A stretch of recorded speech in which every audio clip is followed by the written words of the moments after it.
Good morning class. How are you students? Hope you all are fine. Students, today we are going to do the activities based on the separation techniques. The constituent of mixture can be separated by simple methods. The substances to be separated may be solids, liquid, gases or the particles of different sizes. Thus, the choice of the method is made on the basis of differences in the properties of the constituents. Students, today the very first activity we are going to perform is sedimentation and decantation. Yes, I have taken here in this bowl rice and we are going to separate the dust particles and the husk from the rice with the help of the sedimentation and decantation. Now I am putting some water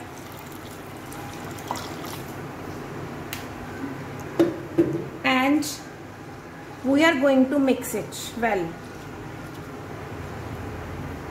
I am adding some more water to it.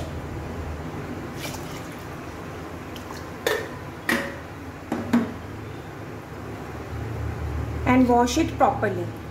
You can see students, there are some husk particles which are present. They will starting floating on the upper surface of water, and the heavier particles, they will settle down. That is rice. So this is called sedimentation. And now we are going to remove this water by tilting the container like this. This is called decantation. What we call it? Decantation. And in this way we get rice and the water which contains dust and husk particles. So this is the process of sedimentation and decantation. Our next process is evaporation. Students, here in this in this container I have taken some water, and you can see when the water starts boiling, the water vapors appears. You can see here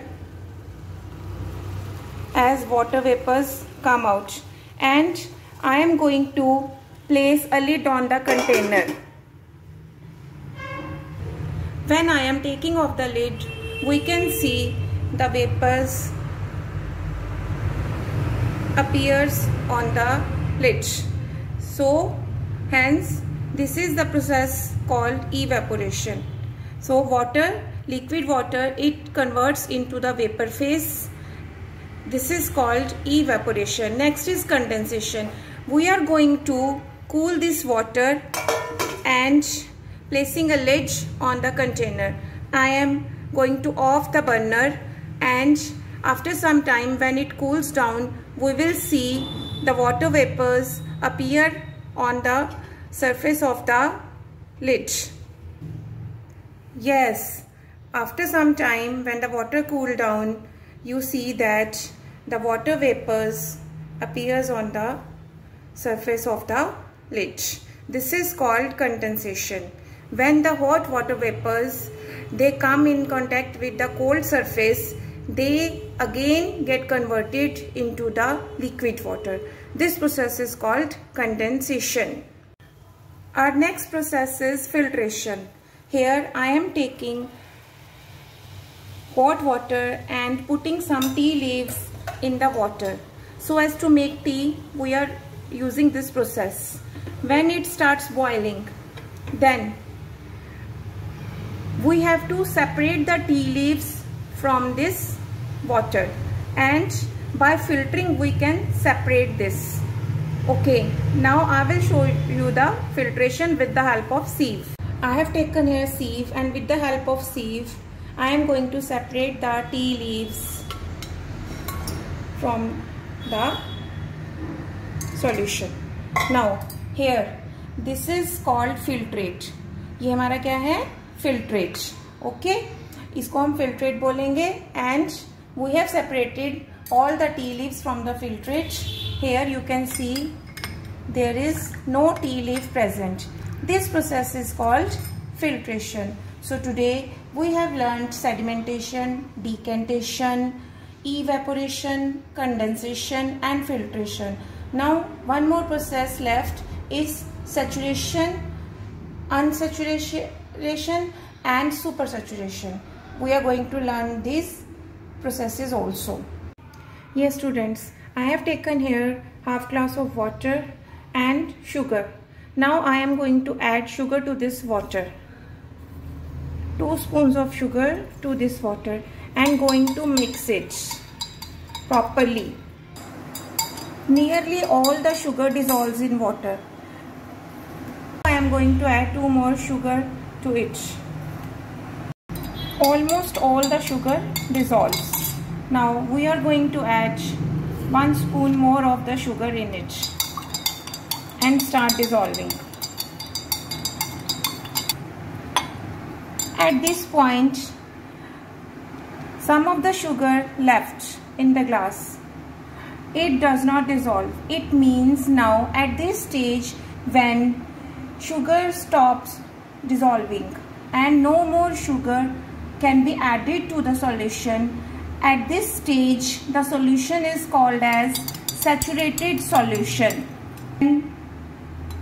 We are going to heat the solution, then this sugar also dissolves and the solution will become, we can say at that time, again unsaturated. Unsaturated means when more of the sugar can be dissolved in the solution, and that time the solution is called as unsaturated solution. And when the sugar stops dissolving, no more sugar can be dissolved, then at that time the solution is called saturated solution. Now we can make the saturated solution unsaturated by heating it. हम इस solution को unsaturated बना सकते हैं, saturated solution को, जिसमें अभी sugar dissolve नहीं हो रही है बेटा, हम इसको heat करके unsaturated बना देंगे. Then we can add more of the sugar to this solution also. Let us see. Now I am adding the sugar solution, which is saturated solution, in the container and heating it. Yes, you can see the sugar starts dissolving. Now the solution becomes unsaturated. हम इसमें अभी और भी sugar डाल सकते हैं and making it super saturated. Yes, you can see I am adding more of the sugar to it and it will also dissolve. You can see बच्चे. Yes students, you can see all of the sugar dissolve in water by heating the solution. तो बेटा जब हमारी sugar या कोई भी solute dissolve होना बंद हो जाए सॉल्यूशन में, it means now the solution is saturated. But if we can add more of the sugar और more of the solute to it, then the solution is unsaturated. But we can make the saturated solution to unsaturated by heating it. Okay, remember. So students, bye bye for today. We have done these activities, so enjoy the activities. You can do these activities in the presence of your mother at your place also. Okay students, bye bye, have a nice day, take care.